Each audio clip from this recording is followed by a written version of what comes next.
Hello. Our story begins inside of Slave 1, inside of a Geonosian hangar bay as a battle transpired on the surface of the planet.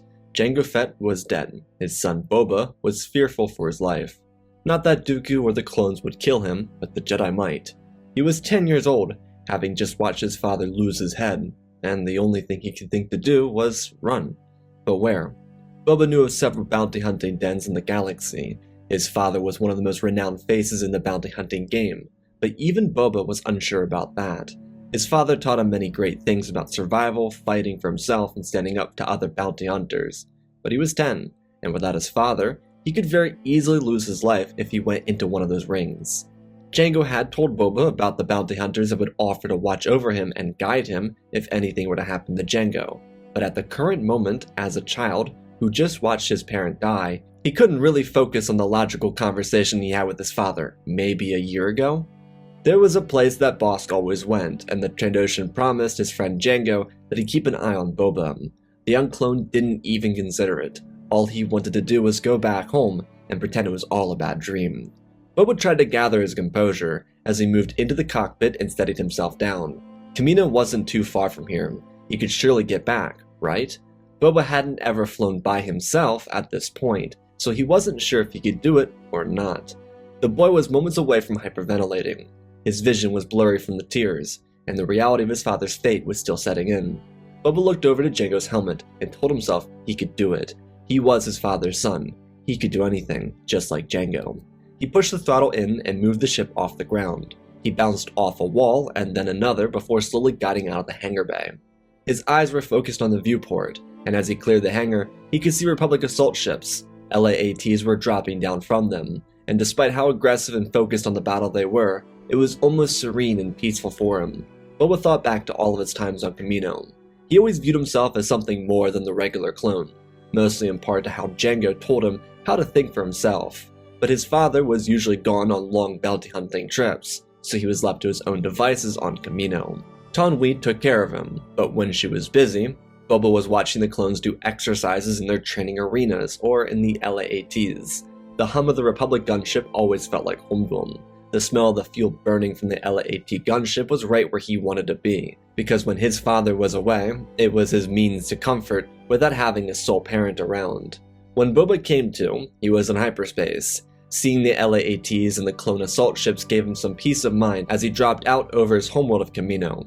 The giant blue ball, an ocean world. How tragic it was that all he knew was water, and he lost his father on a desert world, one with rings around it. Boba landed the ship and ran to his room, skipping past other clones and Kaminoans along the way. When he returned to his room, he jumped into his bed and hid under the covers, hoping that when he woke up, his dad would walk back through that front door and tell him about the craziest adventure.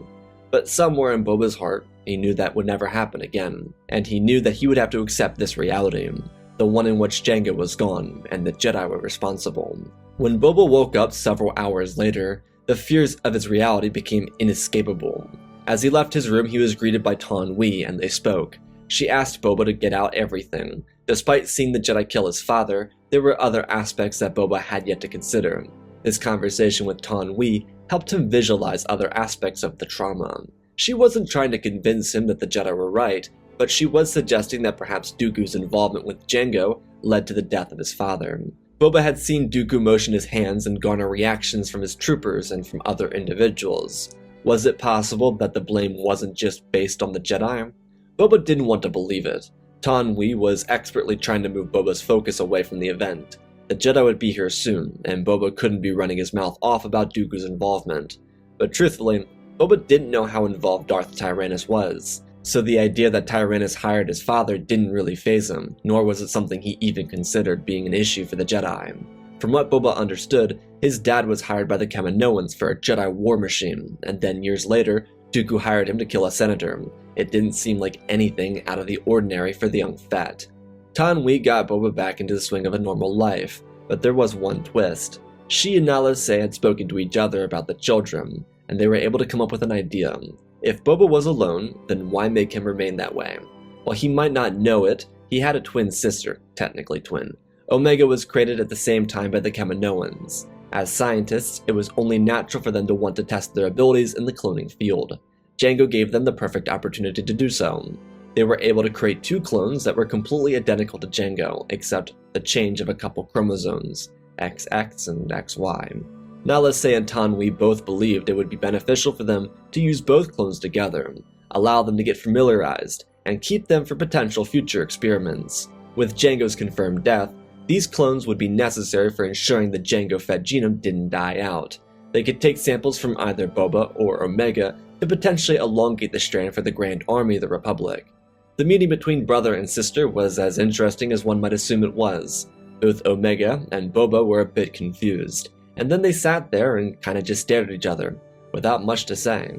They were one half to the other, but each had very different experiences. Jango taught Boba how to fight, kill, and fly, while Omega was relegated to lab work with Nala Se, likely due to keeping her presence a secret from Jango. The 2 siblings didn't say much of anything. Truthfully, this was because in Boba's mind, she was just like the other clones. The ones that Jango told him time and time again were not the same as him. In a way, it felt like the Kaminoans were trying to make him feel better, for the sake of their own pride. But that truthfully wasn't the case. Having Omega and Boba be true siblings would potentially aid them with better controlling Jango's genome. After 20 minutes of silence, Omega broke the air and started asking Boba about himself. He was very short with his responses, very stingy in tone, like he had something against her. She picked up on it, but more or less ignored it. She knew that Boba was troubled, and she was aware of how close he was to Jango, so she avoided asking him any questions about that specific relationship. But in the end, she decided that maybe talking about his relationship with their father would help him come out of his shell a little. Boba was very tense, but slowly, the questions started to help him talk about Jango in a positive way. She cemented on how wonderful he sounded, and how she wished that she could have met him. Their conversation remained relatively stale, but Omega told Boba that she would like to spend more time with him. She knew that life on Kamino was difficult, and due to all the clones having accelerated aging, they couldn't really enjoy being children around the facility. Boba hadn't even realized. While their conversation revolved around him and Jango, just as a way to get him out of his comfort zone, she never spoke about how she was pretty much the same thing he was. They were Alpha and Omega, the 2 first Jango Fett clones created in the labs. Well, ones that weren't test subjects. When she mentioned that it was difficult, he could relate, but he never even thought about what it was like for her. The Kaminoans were cruel and unemotional. To be surrounded by them and have no loving father or parent made him feel bad for her. If she truly was his sister, then why didn't Jango adopt her, or why didn't they spend time with each other until now? The truth is, Jango didn't even know she existed. She was created for the purpose of experimentation, just like a couple of the other lab rats running around Kamino. In the coming weeks, Omega and Boba would become a lot more familiarized with each other. Their stale conversations turned into games of tag and hide-and-go-seek. Their neutral demeanor towards each other turned into an almost sibling-like relationship. For Boba, it helped him forget about the pain of his father's death, and for Omega, it helped her enjoy being a kid for perhaps the first time in her life. They ran through the facility without the leash of Nala Se or Taun We. Sometimes this meant playing pranks on the troopers, cadets, or scientists. These few weeks after Geonosis were instrumental in building a bond between brother and sister. They were, in their minds, twins, and that's how they viewed their relationship, though there was something that Omega had noticed from her brother.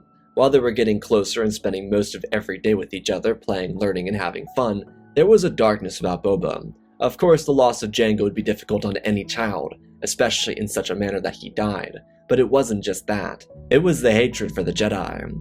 There were some vile words said about Dooku, who Boba blamed equally for the incident, but Boba hated the Jedi more. After all, it was the Jedi who killed his father. So when Boba was informed privately by Taun We that a Jedi Master was being stationed on Kamino, he threw a fit. He wanted to take his anger out on Taun We, but she wasn't responsible.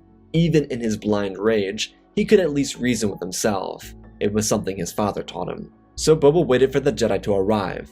He was hopeful that it was a purple-wielding lightsaber Jedi from Geonosis, but instead it was some alien he had never seen before. Boba wasn't sure how he planned on getting his revenge, but he could tell that Omega wasn't up for it. She didn't have any experience with the Jedi, and she wasn't going to let Boba get hurt trying to exact revenge. She understood that he was troubled, and she was here to support him, but as his sister, she couldn't let him try and take his anger out on a Jedi Master. He didn't listen, and in the middle of the night he attempted to lay charges outside of Shaak Ti's room. they would electrocute her, and from there he could kill her or something. He wasn't really sure. Additionally to the bond with his sister, Boba had become a little less like his father. He could kill, there was no doubt in his mind, but it was a fact that he couldn't or wouldn't kill someone innocent. This Jedi Master had no bearing on the events at Geonosis. She was there, but she never hurt his father. While he was laying the electrical charges, his sister stepped in. They started to quietly argue, and then it turned into quiet pushing and shoving, before it turned into a wrestling match. One of their feet slammed into the door, and they both prepared to run, but Shaak Ti exited right as it happened. She looked down at the two children and asked what they were doing. Omega looked at Boba, and then she came up with some lame excuse, one that would clear her brother for what he was trying to do. Shaak Ti took a deep breath and walked out of the room, grabbing the electrical wiring as she told Omega that she didn't have to lie. She was able to see what they were up to. She could sense it too. The children looked to each other as Shaak Ti reached her hands out to them and asked them to walk with her. She helped both kids up, and they started walking through the dimly lit halls of Tipoca City at night. Shaak Ti spoke about having sensed the visceral hatred for her upon her arrival. She didn't know where it came from, but this made sense. She asked Boba if he was Jango's child, and he nodded his head with a scowl. Shaak Ti then looked to Omega and stopped, noticing that there wasn't the same bond for her and Jango. She then looked back to Boba and got down on her knee and told him that on behalf of the Jedi Order and the Jedi Council, she would like to offer an official apology. She understood if he didn't care and didn't want to forgive, but his father's death was never meant to happen. Boba didn't say anything as he fought tears and anger. The Jedi Master could see that, so she patted him lightly on the shoulder and promised that everything would be alright. They continued walking as she asked the children about themselves and this little predicament they found themselves in. Shaak Ti was never told upon her assignment that there'd be non-soldier children present, because the Jedi Council didn't know. Clearly, they could become soldiers, but they didn't have accelerated aging. At one point, Boba had an outburst. It was both rage-filled and sorrowful. Shaak Ti allowed it to boil out, knowing that for a child, one not trained as a Jedi especially, it was important to allow these emotions to flow. She then, once he was finished, told him that we are not defined by what we lose, rather we are defined by what we survived. Shaak Ti believed both children would make fine adults when the time came, and their respective struggles as adolescents would be challenging, but to overcome them was to breathe. To be more than their pain was to exist. They could live fulfilling lives, and she believed that they would, but they needed, especially Boba, to find ways to channel that anger. Shaak Ti couldn't blame him for believing all Jedi were evil, and Boba didn't need to like her, but she would never change her demeanor towards him. As a Jedi, it was their duty to protect, to bring peace, and now for the first time in centuries, they were fighting in a war. She told Boba that she would always be welcoming of him. If he wanted to speak to her in the middle of the day or the middle of the night, she'd always be willing to listen. It might not mean much now, but perhaps it was more than he would ever get from the Kaminoans. Obviously, the same was extended to Omega, but Boba was the one who needed the support the most. While Boba had gone to Shaak Ti to hurt her, he left feeling an unbelievable amount of guilt. She was kind and sweet and full of warmness, something that Boba hadn't felt from anyone aside from his sister. Perhaps there was room for forgiveness, and maybe he could learn to see the Jedi for who they were and not what they did unintentionally to him. As the months following Shaak Ti's arrival passed by, Boba and Omega developed a tight bond with her. Unlike Nala Se and Tan We, she was much more caring about their individual health, this being both mental and physical. Shaak Ti was more of a mother to either of them than they ever had from the cold and controlling Kaminoan scientists that watched over them. This inadvertently led to Boba and Omega spending a lot of time around Master T. She was always watching over clone lessons and making sure the troops were actually ready for the front lines. Shaak Ti was very adamant on making sure if a trooper wasn't ready, they had time to develop.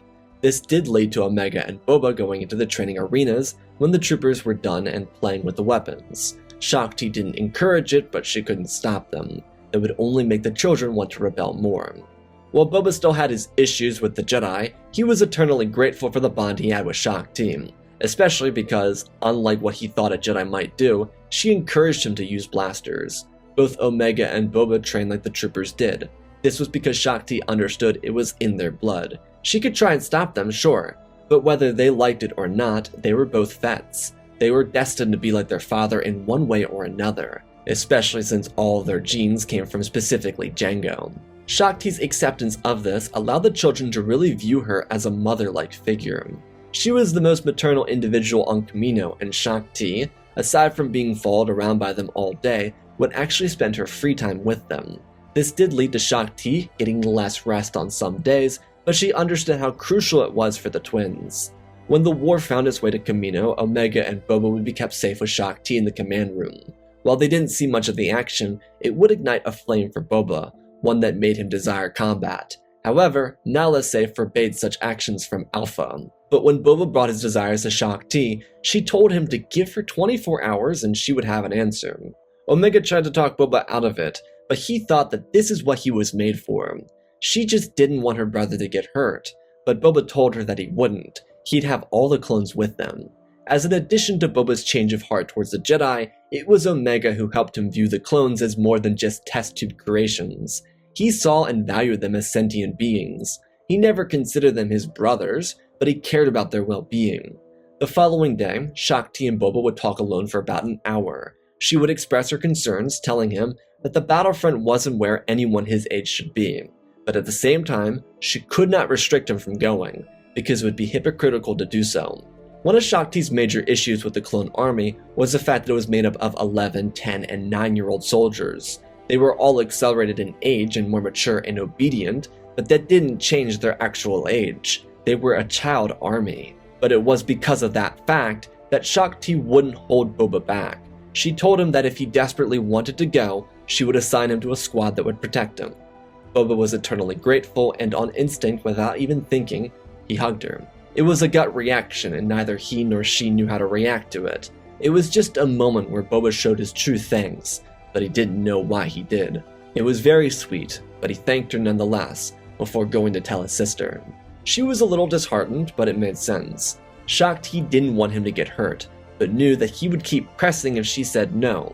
She knew he was skilled, and with the right squad he would do extremely well. Omega was worried, but she kind of thought that Master Shaak Ti would do this, so she came up with an idea, a little way to keep close to each other while they weren't here. Omega wanted them both to learn as much as they could while they were apart, and then whenever they reunited, they could teach each other everything they learned. Omega shoved her brother playfully, as to say, to prove who was the smartest between the two of them. Boba laughed it off, and they spent the rest of the day with each other. Before Boba left, his sister gave him the biggest hug in the galaxy, and wished him safe travels on his adventure. It was the best way for Omega to be at peace with it. She called it an adventure, not going off to war, not being shipped off to the front lines, just an adventure. Boba was taken on a light Republic cruiser. He was around a bunch of other clones getting dispatched to this unit. They were some of the most elite clones he'd seen on Kamino, specifically handpicked by ARC troopers to join this unit. Boba initially thought he might be placed with commandos or something like that, but when he arrived over Coruscant, he learned that it wasn't a small squad, it was an army.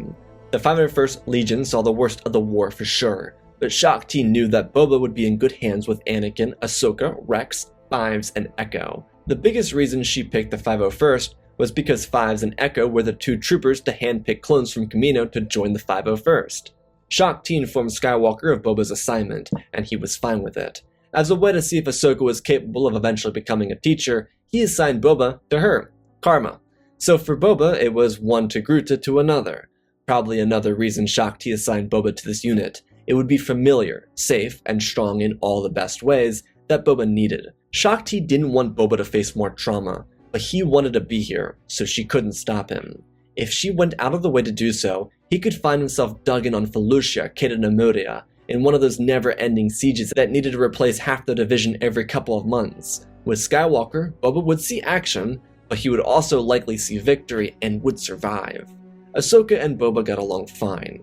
He was introduced to everything he needed, and he was given a small chambers to himself, which he didn't expect.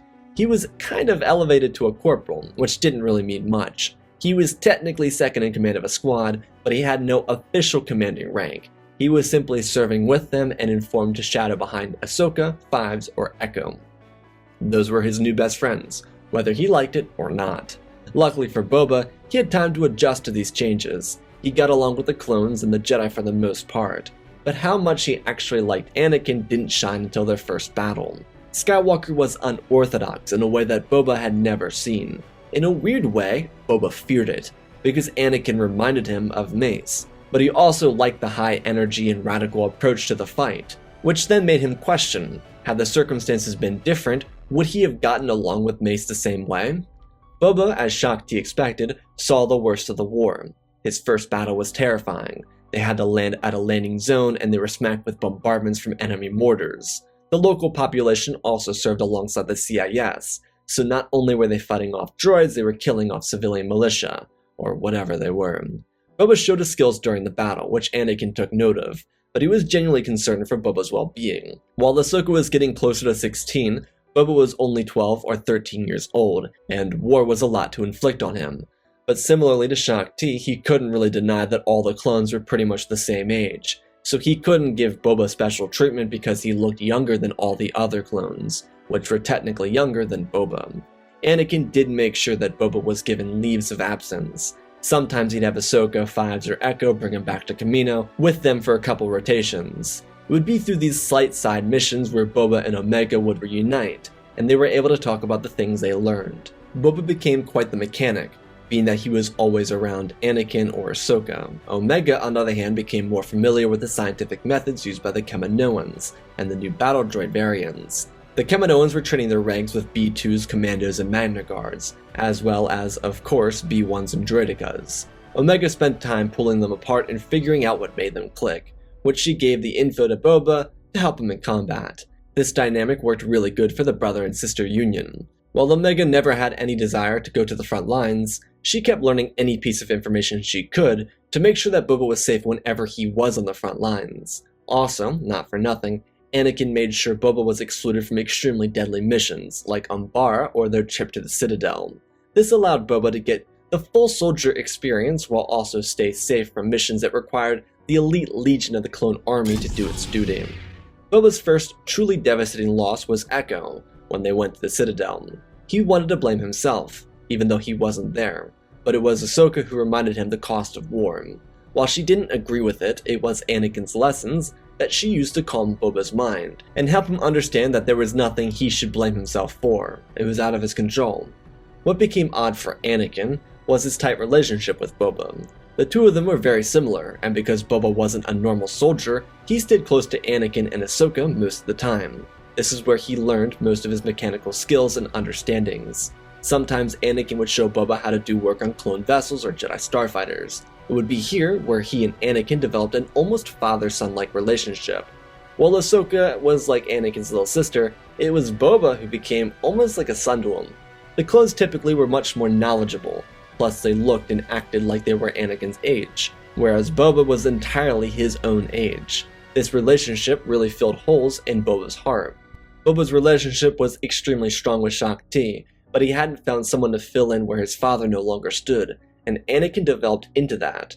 For Skywalker, he didn't think too much of it. Similarly to how he was with Ahsoka, he was with Boba. Their bond really flowed naturally, and there was no reason for him to feel uneasy about it. It also became part of the reason he kept Boba away from more stressful or deadly combat arenas, which were becoming more and more frequent.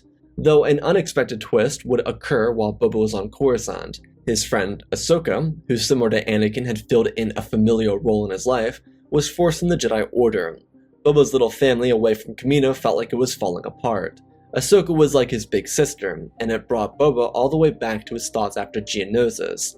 Though just as Shaak Ti let him speak about his feelings on the matter, Boba let Anakin voice his issues. The two of them rambled to each other about their issues with the Jedi Order and its council, and the disbelief of how they could be so neglectful of one of their best members. Or just agree that she was responsible for a bombing she had no part in, especially because she wasn't on Coruscant.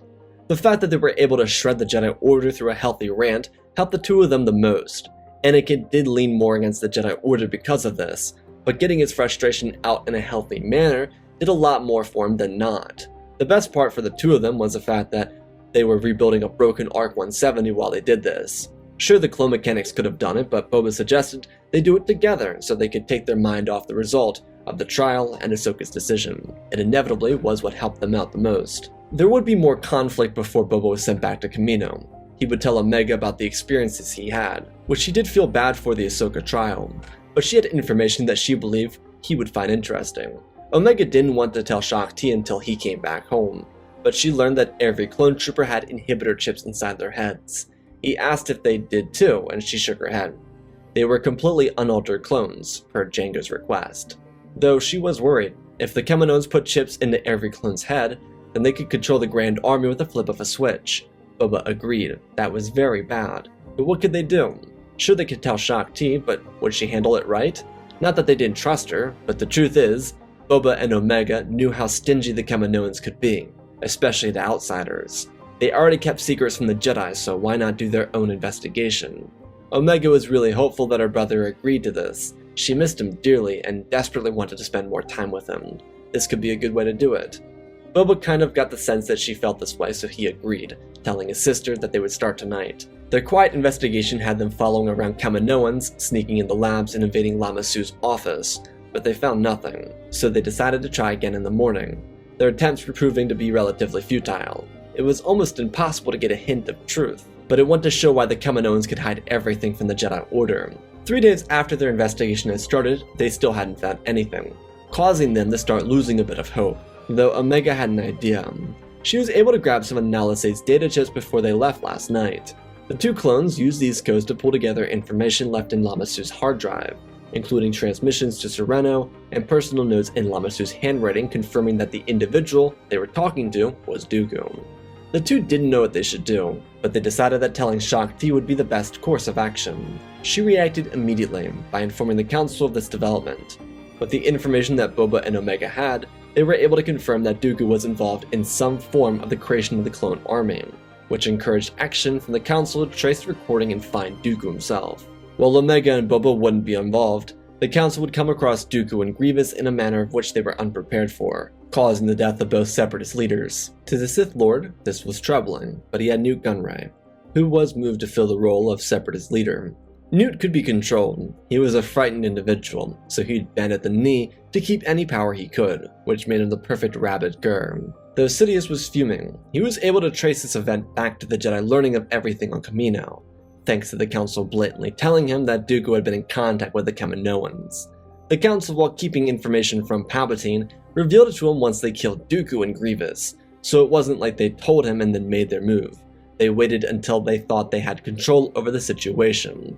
Sidious needed to work quickly, firstly to protect himself on Kamino, as well as elongate the war, so he was going to the city himself. He was aware of Shaak Ti, but he planned on using Nalase's secret landing platform. One of his royal guards would drop him off, and he would speak to the Kaminoan leadership. He was furious. Everything was going perfectly. How could the Kaminoans mess this up that badly? It didn't even remotely make sense to him. They had done so well up until this point, 12 years of perfection. So he was going to Kamino for a number of reasons, but the most important one was to make sure that everything was secured and under control. He couldn't be risking this operation. The meeting was established, as Shaak Ti was running training exercises over the ocean for aquatic events, so she wouldn't even be inside Tipoca City while Palpatine was there. Not like he'd be walking through the halls as it was. Nalase had a secret passage that went to a restricted area in the building, one where the clones were not allowed to be, so a secret landing platform and a secret area. Though there was an issue. Despite Omega and Boba being proud of their work, they were even more suspicious of the Kaminoans now. Their loyalties lay with their brothers, Shaak Ti, Anakin, the Republic, and the Jedi. So if the scientists were trying to hurt their brothers by siding with Dooku, then something had to be off.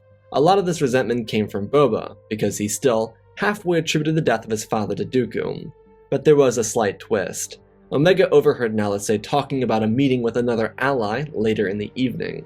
The siblings weren't going to inform Shaak Ti because they didn't believe this individual was coming to Kamino, but something felt off. Instead of doing as they did last time and finding out late, they used some of Boba's mechanical skills. You know, lefty-loosey to open a vent, climb in, righty-tighty to close it. The two siblings crawled to the vents looking for any sign of the possible ally.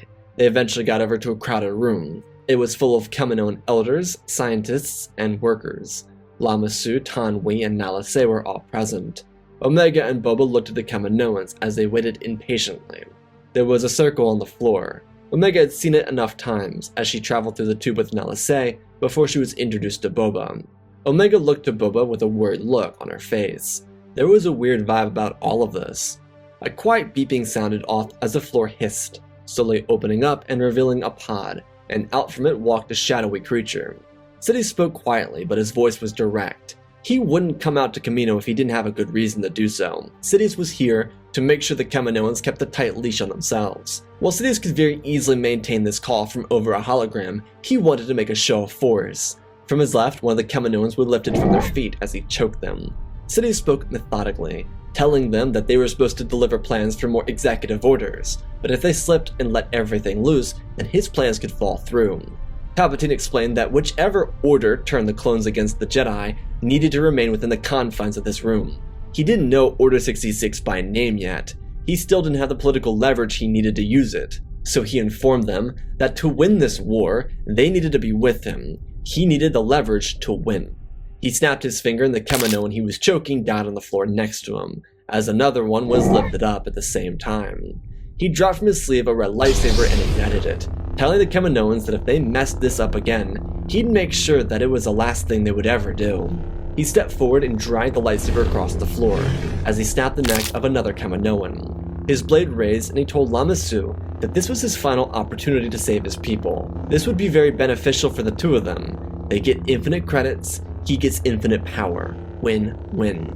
He turned back and continued monologuing, but the twins turned to each other and said they needed to tell Shaak Ti now, which they did. They moved through the vents quietly as Sidious continued speaking to the Kaminoans. He planned on a very brief visit, simply inspecting how the Kaminoans planned to maintain their secrecy during this operation.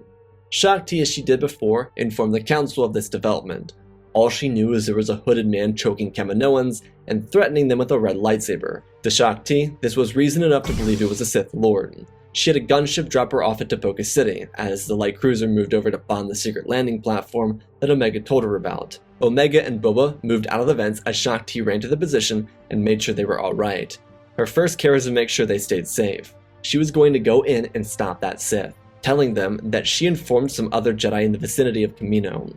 Shaak Ti broke through the restricted area as she looked down the hall to see the Kaminoans with Sidious. They were cowering in fear as Shaak Ti ignited her lightsaber, telling the Sith Lord to stand down. He frowned, raising his hand, and Shaak Ti watched every single Kaminoan rise on the floor before she was thrown backward by a shockwave through the Force. She slammed outside the restricted area as a couple clones ran to her position to help her up. She looked over as every Kaminoan in the room had died. Sidious could have no loose ends. The Sith Lord launched across the room as Shaak Ti barely defended herself. She backed off as the clones tried to fight off Sidious. Most of them didn't have weapons, so they were forced to fistfight the Sith Lord, which only resulted in imminent death upon ignition of his second lightsaber. Sidious cut them down as he focused on Shaak Ti. He threw her back into the wall again before moving to escape through the hatch. Now that the clones were involved, he didn't need to be here, but as he tried to get it to activate, it wouldn't turn on. The light frigate had bombed the platform, making it useless, meaning he couldn't escape. Shaak Ti removed her robe as she steadied forward. More clones poured over the area as they heard the commotion. She told them to steady themselves. Some clones had their armor, others missing their helmets. The rest were wearing their regular red uniforms, but they all had blasters. Shaak Ti moved in front of them, holding her lightsaber out as Sidious turned back. He'd have to fight his way out of the city. He stepped forward, dragging two lightsabers across the indented floor, as he told Shaak Ti that once he killed her and escaped, there'd be no survival of her order. The clones looked to her as she told Sidious that she had no intention of letting him escape. He lunged forward, and she did the same, this time prepared to face his attack. Their blades clashed in the middle. She moved high and low to defend each strike as the clones used every little opening to make an attack. But Sidious was masterful, using the walls to leap around his opponent. Shaak Ti kept pace, striking at him where she could, but more or less holding her own. The Sith Lord could see where he was struggling at the most. The clones were providing adequate cover and fire for their Jedi General. He locked his blade against hers and deignited the other as he used electricity to fry the clones trying to shoot him. She shoved forward and pushed him back. Sidious smiled at her, telling her that she was doing good, pushing her to use her anger. Shaak Ti deeply breathed, looking back. Most of the clones behind her were on the ground. Some were still conscious, but the rest were not. Shaak Ti was then blindsided by a strike as she stumbled back, blocking the rapid strikes from Sidious, who could see her settle back into her Jedi element. He mocked her for it, telling her that she would have made a fine Sith, but she blocked it out. She knew what he was doing, and she would not make a fine Sith. Shaak Ti slipped backwards, ducking behind a wall as more clones came down the hallway firing at Sidious. He blocked their shots, lifting them up and throwing them backwards, before continuing to engage Shaak Ti. She was becoming weak, but she could sense the presence of an ally. One of her fellow council members was nearby, and he had just arrived. Shaak Ti batted Sidious's strikes away from her stomach, as she threw Palpatine's non-dominant hand back. He laughed, slipping his dominant blade forward and out from his sleeve, the ignition going straight through her stomach. She dropped her lightsaber as a voice from behind her called out her name. Sidious scowled as he pushed her off his blade. Clones kept coming and surrounding Master Agan Kolar. Some were his own men. Sidious really wished that he remembered his executive orders, but he didn't need to because the war wasn't where he wanted it yet. What a tragic issue in his own mind. Sidious lunged forward and struck at the Jedi Master, who backed up, seeing the end of the fight before calling out Shaak Ti's name. He used his masterful abilities with the blade to push Sidious away from him. The clones fired at Sidious. He moved out of the way as he used the Force to stop their blaster shots mid-air. He then focused back on Agan Kolar, who struck with precision and prowess. He was able to get Sidious off balance as the Sith Lord used the Force to throw his blaster shots back at the clones, killing them all. Sidious smiled as Shaak Ti tossed Master Kolar her lightsaber. He grabbed it in mid-air, igniting the weapon and spinning forward, blasting Sidious back. Agan was an aggressive duelist, and Sidious got angrier as he pressed forward. The Jedi Master saw this coming as he ducked and weaved, using both his blades to his advantage, cutting one of Sidious's from his hand. The Sith Lord drove forward, jabbing at Agan's stomach, but the Jedi placed his hand on the ground and used the momentum to kick Sidious in the throat. He coughed and ducked, dodging an almost lethal strike, but Agan spun around and shoved his blade through Sidious's chest. The Sith Lord heaved heavily as he moved back slightly. Sidious tried to strike forward, but he couldn't. His eyes turned back and Shaak Ti had her arm outstretched, stopping Sidious from landing a killing blow on Agan. Sidious then dropped dead, and she too fell victim to his blade. Before Shaak Ti died from the same strike that killed Qui-Gon Jinn, she was approached by the twins. She told them that she might never see them reach adulthood, but she could tell from their hearts that they would become extraordinary people. Shaak Ti was proud of them for who they had become now, for what they had survived. They would persevere any challenge as long as they had the courage to face it, whether it be alone or together. They would make a change in the galaxy. Shaak Ti knew that, and she would die peacefully knowing it, holding both Omega's and Boba's hands. Shaak Ti's sacrifice would lead to a great change in the war. While it would continue on for another extra year, it would do so because Newt Gunray. He figured out midway through the final year of combat that he was withholding reserve forces, but by the time he realized that he had them, it was too late. All he did was prolong his inevitable failure. Sidious and Dooku kept these reserves a secret by changing the algorithms inside the machines of the Techno-Union, Trade Federation, and so forth, so they never knew. It was a quote-unquote clerical error, though on a more rewarding note, Anakin and Padme had their twins during this time, Luke and Leia, before the third year of combat ended. Obviously, Anakin still had to fight in the war that followed, but after learning of the loss that his boy Boba and his sister Omega suffered on Kamino, he couldn't imagine letting Boba go the way he did his own little sister, in other words Ahsoka. So while Boba and Omega were grieving, he and Padme brought them out to Coruscant and gave them a proposition. While Padme was already a new mother to 2 children, her and Anakin didn't mind the idea of adopting Omega and Boba. They were sweet children, one of which having bonded with Anakin really well, but they had no place in the galaxy at this moment. Sure, they had the Grand Army and Boba had served with it well, but they didn't have an actual family. Their family was always Shaak Ti, and without her, Anakin wanted to make sure they always had someone. The twins thought on it for all of 3 seconds before they agreed to join the Skywalker Amidala family. Anakin wouldn't be around for a lot of it just because the end of the war was very stressful, but Boba and Omega had each other. They had Padme, and of course, they had 3PO, who had a lot to say about anything. When the war was finished, Anakin left the Jedi Order to live a life full of love and happiness with a very large, happy family. Though, as Shaak Ti said, Omega and Boba would have a tremendous effect on the galaxy. They'd be the largest reason behind the clones getting fair and human rights after the war ended, ones that didn't force them to become equatable to droids. Omega would take up studies in the scientific field, and it would be her that would make scientific breakthroughs that created medication to heal millions, as well as stop the accelerated aging for the clones. Boba, on the other hand, would create a garage, but he would be known as the individual to develop one of the great vessels for hyperspace travel. Quicker, more efficient, and didn't require as much fuel, though he maintained a permanent presence in his garage. Being that Boba and Omega were so much older than Luke and Leia, the Skywalker twins had plenty of inspiration around them as they grew up. Jedi General, Senator, scientific mastermind, generational engineer, it was quite the family. Luke would follow along right with Boba, and Anakin, where Leia would choose a more political lifestyle. Each of the children would be taught the Force, and while Boba didn't exhibit signs like the others, he enjoyed the quality time he had with his newfound family in the ever-changing galaxy.